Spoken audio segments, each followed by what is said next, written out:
So I was wondering how you kind of go about winning hearts and minds without turning it into a debate or an argument. And of course, there are always going to be people getting defensive and trying to argue. So how do you overcome this? Really great question, Anya. This is something that is near and dear to my heart because for the entirety that I've been vegan, I've seen so many vegans get really upset and approach advocacy in a way that, let's say, is less than effective. Vegans are very passionate and for good reason. I'm a very passionate person.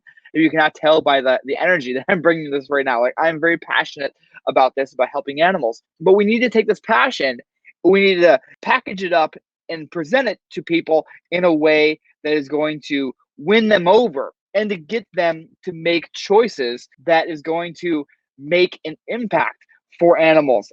So at the end of the day, all that matters is what kind of impact have we made on animals, for animals, not what kind of impact we made for our ego. We could easily just sit there and shame meat eaters all day long. I mean, we could be like trying to call them hypocrites, trying to be like, yeah, you guys say you love animals, but you eat them, you murderous, whatever. We could do that. And like on paper, maybe it would make sense. Like literally, like people are doing things that harm animals, but they can claim to be animal lovers. You try and call them hypocrites or whatever.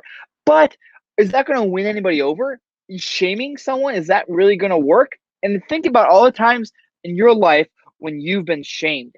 Have you been like, yeah, I want to be like that person who is shaming me? Probably not. So much of my advocacy to other advocates can come down to 4 words. Don't be a jerk. Because if you are a jerk, you probably aren't going to necessarily inspire people to be like you. And we want people to be like us, right? If we're vegan, we want other people to be vegan. So at the end of the day, what matters is, are we winning people over? Are we winning their hearts and minds? And winning arguments and debates isn't necessarily the best way to get there. Yes, obviously, we want to set the record straight on the facts of the matter, and we want to present a compelling case. But really, trying to just win an argument is just, that's secondary, that's tertiary. Really, the first goal in mind is, are you going to win them over? And most of the time, we're not going to win people over right away. How many times have people try to convince you of something that you didn't believe or you didn't fully embrace? The first time you heard it, you probably didn't listen. Like if you're vegan, the first time that you were presented with this information, you probably didn't go vegan right away. It probably took time.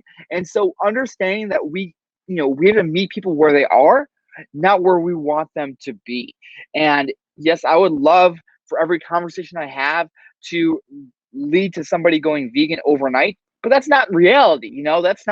That's having unrealistic expectations. So even if just the conversation that you're having with somebody is just chipping away at the walls that they have up, that chipping away of those walls is important in itself. So for that reason, it really is important to really win hearts and minds rather than arguments and debates.